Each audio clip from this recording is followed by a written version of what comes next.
Olá, graça e paz, louvado seja Deus. Tudo bem com você? Espero que sim, amém? Apocalipse capítulo 6, o Cordeiro abre os selos. Todos os seres criados se unem no cosmo e atribuem ao Cordeiro cada atitude de Deus. Toda a história está se movendo em direção à metade predestinada do reconhecimento universal final e definitivo da autoridade de Jesus Cristo. Amém? Significa o sim é verdade. Então, Jesus Cristo, ele é adorado, amém? Ele é o único de abrir o livro. E nós vamos ver aqui os 7 selos, amém? Então, vai do capítulo 6 até o capítulo 8, amém? Então, primeiro selo, um cavalo branco, significa conquistando com poder. O selo 2, o cavalo vermelho, né, que vai haver guerra e derramamento de sangue. Isso tudo durante o início das dores, amém? Ou o início da tribulação. A igreja já tem sido arrebatada, vão ficar aqui as demais pessoas e o calendário para os judeus vai voltar a contar novamente. Então, o terceiro selo, que é o cavalo preto, ó, fala sobre uma fome, né? O quarto, sobre o cavalo amarelo, pestilências e mortes. O 5, as almas sobre o altar, que são os mártires que vão morrer durante esse período da tribulação.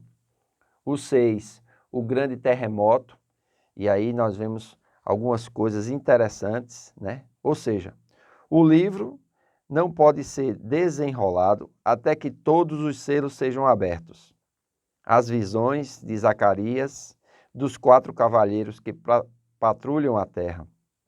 Lá em Zacarias capítulo 1, do verso 8 ao 10, e o capítulo 6, do 1 ao 7. Podem ser criativamente utilizados aqui. Uma leitura textual alternativa em grego, vem e vê, que é uma ordem endereçada a cada um dos cavaleiros, é preferida por muitos ao invés de vem, dirigida aqui a João. Aquele no trono está no controle completo das trágicas consequências do pecado na história e as usa para realizar os seus objetivos. Ezequiel 14, 21. Amém? Então é muito importante nós entendermos isso aqui, né? Os cavalos, né? Cada cavaleiro vamos dizer assim, com seu símbolo, né? Então aqui, os dispensacionalistas veem o versículo 1 como o começo da grande tribulação, e o cavaleiro branco como um Cristo falsificado cavalcando para ganhar a adulação e submissão do mundo. Daniel capítulo 7, versículo 7. Então nós vamos ver que quando a igreja for tirada aqui, muitas coisas vão acontecer e o objetivo dessas coisas acontecerem é enganar, né? Enganar aqueles que ficaram, enganar principalmente os judeus, porque vai voltar-se a narrativa exatamente para os judeus. Então, figuras como a cidade de Jerusalém, os 144 mil, as duas testemunhas, o anticristo, a besta, o dragão, amém? Nós vamos ver essas figuras durante esse período. Então é muito importante nós entendermos isso, amém? As almas martirizadas representam parte dos santos da grande tribulação. Parece óbvio que todos aqueles que recebem Jesus Cristo durante essa época são martirizados, exceto o restante de Israel, que está selado para a proteção. Então, nós vamos lembrar que Israel, ele é o povo de Deus na antiga aliança, amém? Agora, na nova aliança, a igreja é o povo de Deus, tá certo? Mas Deus sempre teve, vamos dizer assim, uma aliança com o povo de Israel. Amém? Então, aqueles que se converteram dentre os judeus e os gentios que se converteram e passaram a ser igreja, né? Porque Paulo vai falar sobre essas 3 categorias de pessoas, e no estudo da escatologia é muito bom nós separarmos essas 3 categorias de pessoas, quando ele diz assim: não sejais pedra de tropeço nem para judeus, nem para gentios, nem para a igreja de Deus. Então ele vai reconhecer 3 categorias de pessoas, que no Antigo Testamento se reconhecia 3 categorias de pessoas, amém?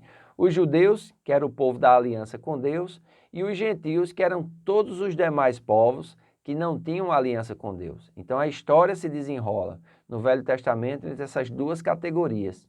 Já no Novo Testamento nasce uma terceira categoria após a ressurreição de Cristo, que é a igreja, aqueles que nasceram de novo. Amém? Jesus fala sobre isso com Nicodemos em João capítulo 3. E Paulo vem falar também em 2 Coríntios capítulo 5, versículo 17, que se alguém está em Cristo, nova criatura é. As coisas velhas se passaram e eis que tudo se fez novo. Então quem é a igreja? São os judeus e os gentios que creram em Jesus e passaram pelo novo nascimento.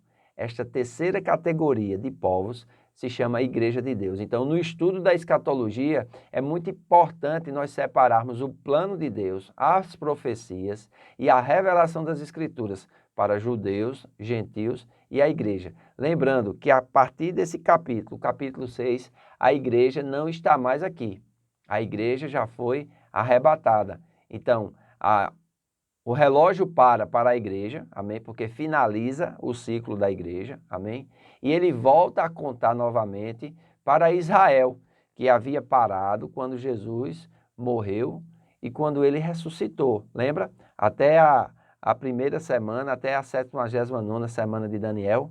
Agora está começando a desenvolver-se a 70ª semana de Daniel, ou a última semana das 70 semanas de Daniel, que vem desenrolar o plano de Deus. Então é muito importante nós entendermos isto aqui, amém? Louvado e engrandecido seja o nome do Senhor, amém? Então, dando continuidade à nossa interpretação, o sexto selo descreve uma catástrofe cósmica inconcebível à mente humana. Ele não deve ser literalmente interpretado. 7 estruturas da criação e 7 classes de homens são afetadas. Hebreus 12, 27, Lucas 23, de 27 a 30, Isaías 2, 2 e 17 e Oséias capítulo 10, versículo 8. Isto parece ser o último dia do Senhor, o grande dia da ira deles. Você pode ver a nota, né, de Obadias 15, amém? Mas há seus percursores em sublevações sociais e na ascensão e queda de impérios e civilizações durante toda a história. Caí, escondei-nos. Os não salvos não se arrependem, mas oram à natureza por libertação. A questão, quem é que pode suster-se? É requerida nas duas visões do interlúdio. O grande dia da ira deles. A visão do arrebatamento pré-ira vem a promessa de 1 Tessalonicenses 4,17 e Apocalipse 4,10, como sendo cumprida pouco antes deste acontecimento. A igreja é mantida longe desta hora de julgamento, consumado sobre a terra, mas é apresentada durante os segmentos mais próximos da grande tribulação. Capítulo 6, versos de 1 a 12, de acordo com as palavras de Jesus em Mateus 24, do 29 ao 31.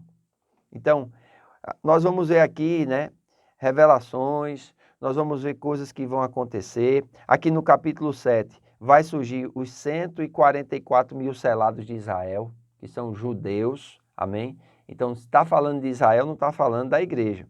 Mas vai ter uma visão dos glorificados aqui, né? Então, capítulo 7, versículo 9 diz, depois dessas coisas, vi e eis grande multidão que ninguém podia enumerar, de todas as nações, tribos, povos e línguas, em pé diante do trono e do Cordeiro de Deus, vestido de vestiduras brancas, com palma nas mãos, e clamavam em grande voz, dizendo, ao nosso Deus que se assenta no trono e ao Cordeiro pertence a salvação. Todos os anjos estavam em pé, rodeando o trono, os anciãos e os 4 seres viventes, e ante o trono se prostraram sobre o seu rosto e adoraram a Deus, dizendo, Amém.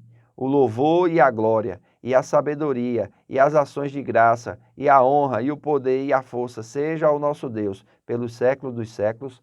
Amém. Então nós vemos aqui algo glorioso acontecendo nos céus, amém? Enquanto aqui na terra está se cumprindo a última semana de Daniel, no céu há muita adoração, há recompensas, amém? Existe ali o tribunal de Cristo, aonde os santos vão ser recompensados desde o momento que nasceram de novo, até o momento da sua morte, ou quando estavam vivos, foram arrebatados. Isso é chamado do grande tribunal de Cristo, onde haverá as recompensas e os galardões para todos os santos que fazem parte da igreja de Deus. Amém? Então isso é motivo de alegria, isso é motivo de nós continuarmos firmes, constantes, sempre abundantes na obra do Senhor, sabendo que no Senhor o nosso trabalho não é em vão. Então que nós possamos continuar buscando a Deus. Como eu digo aqui, o estudo do livro do Apocalipse é para que nós possamos ter esse entendimento.